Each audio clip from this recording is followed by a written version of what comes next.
Hello everyone, this is Persephone and today I'm making a video to protect you from dangerous lying practices and wrong advice that you're going to find when you start your career in this industry. Before we start, I want to remind you that if there is any other better option and you can get any kind of money without breaking the law, without doing this job, go for it. This should be the last option for people that they are at risk of starvation, homelessness, have an escape plan to leave abusive individuals like abusive parents, abusive boyfriends, or they have small children that they cannot provide for. Those are the only reasons, in my opinion, that you should get into this mess, because it's going to be a mess. Okay, I'm in the mess, let me tell you. When I started, I was almost destroyed. I had mental breakdowns, I was stalked, I was harassed, and I was harmed by several individuals in various scamming platforms, both femdom and mainstream ones. I don't want to say them vanilla because they're not. And that was a direct result of not me, but all of the advice that I read and followed and saw online from scammers. Rule number one, cam girls are not your friends. I don't care about the whole women supporting women and women empowering women trope. Maybe in some other industries, I don't know, not in this one. I have your back. I'm the only person in this industry who has your back. Not because I'm Mother Teresa of hoeing, but because, first of all, YouTube is going to pay me. Second, no one did this for me. And third, I hate these people so much for putting me and my family and friends in danger that this channel is my revenge. So, today I'm going to analyze to you, when you start as a newbie, what advice you are going to listen, why you should totally not listen to it, and what you should do instead. Buckle up. Advice number one, you're a new cam girl. Come as much as you can, put as many hours as you can. It's all going to pay up. You're all going to get all of these funds. Utter bullshit. Explaining why. There are various types of people who are payers in this industry. Should we call them Jones? Should we call them clients? Okay, I'm going to go with clients to not be too offensive. Not all of them want the same thing. If you are like me, aka borderline, CPTSD, autism, comorbid disorders, general mental illness, I was not able to survive the rat race, holding down normal civilian jobs. It killed me. I needed 20 medications to get through the day. It flared up all of my autoimmune illnesses. If you want to know more about me and my story, I'm going to post here, but for now you can check Revenge Star, my main channel.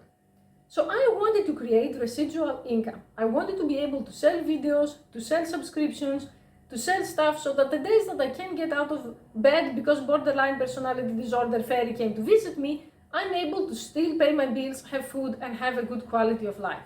I'm sure that everyone who is watching my channel wants that to some extent, because we live in a dystopian late stage capitalism.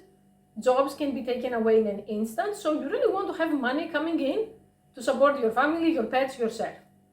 So if you can, all day, every day, you are not going to attract the type of payer that gives you residual income, that buys videos, buys fan club subscriptions, buys fan central subscriptions, and so on.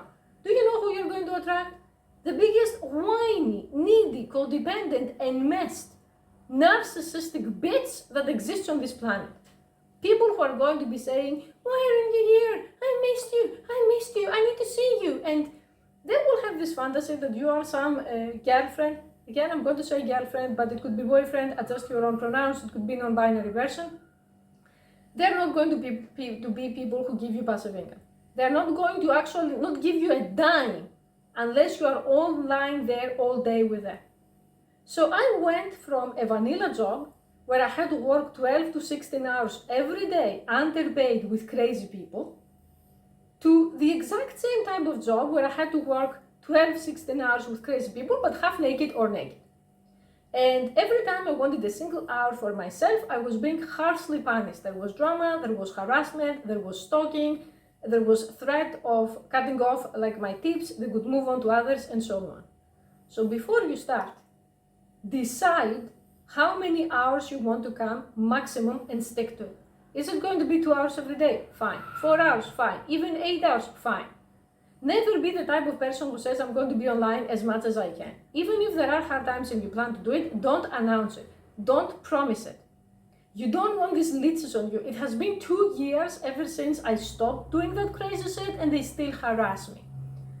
So the women who are telling you be online as much as I can, as much as you can. They either want you to get a mental breakdown, or to burn out and quit, or to attract crazy stalkers that they don't want, and they're going to metastasize to your platform. Lie number one. Lie number two. It's such an easy industry. You can sit there fully clothed and get a $2,000 tip like XYZ lying girl. There is no such thing as sitting clothed and getting $2,000.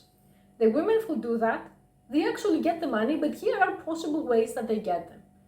Way number one, sugaring, or being an escort and getting money from clients. Now you're going to say, if she gets paid in cash, or if she gets cash gifts from her sugar daddy, why does she need to pretend she's a cam girl? Because one of the biggest problems is that you cannot be unemployed and walk into a bank with a handbag full of cash and say, these are my money. I don't know if you ever had a bank account, but the first thing that banks ask, both online and in the physical bank, is proof of employment. Where do you work at? How did you get so much money? Because banks don't want you to be selling drugs and give the money. That is going to be number two. Or banks don't want you to be a thief.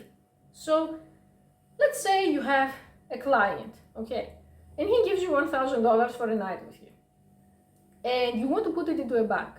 What you can do is you give the money to your boyfriend, or to your mom, or to your sister, or to your friend. They buy tokens. You go live on a campsite, and they tip you 1,000 in tokens. The campsite takes a cut of it, but the rest, do you know what the rest is? Completely legal money. Because despite the stigma in real life, you can just open a bank account online and write as your profession, entertainer and performer, and list, let's say, Chaturbate as your employer, and no one gives a shit.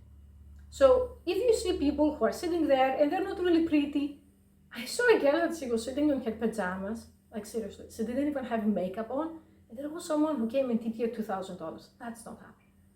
And the people who do that, the psychopaths who do that, they're not going to tell you this method. I'm telling you because I'm not doing it, so I have nothing to lose. They're going to tell you, oh, just put the hours. No. The other more sinister criminal method that I don't recommend to anyone is money laundering. I knew a drug lord who made his girlfriend to become a cam girl, and he would actually buy a bunch of tokens with money from drugs and tip her, and she was one of the top cam girls. And she didn't have any real audience, in my opinion. It was just one guy with different accounts, boom, boom, boom, boom, tipping. So you are going to be sold the lie that if you grind it enough, you're going to be sitting there in your pajamas with no makeup and making $2,000, and then you're going to hate yourself when that doesn't happen. I'm not saying that everyone who makes a lot of money is like that. There are people that with their hard work and their exceptional content can actually do that. But those are few and far in between, and it doesn't happen all the time. So if you see someone that their looks and their efforts and their videos don't look like they deserve, that one's probably a scam. Thing number three, you should not buy bots. If you don't buy bots in 2022 on several platforms, you're dead. You'll never make any money. Do you know why? Because other people will be buying bots. When I was starting this, I was so scared of bots. I couldn't even dare to type buy bots online or buy traffic online. I was scared. I was thinking that I'm going to buy them, and 10 seconds later, there is going to be someone blocking me from the internet forever. So long story short, I've done the dirty work for you. And I have found a website called Diva Traffic that you can actually buy real safe traffic for. I have used it for around a year on and off. I was never banned once, and it really increased my money by at least like 80%.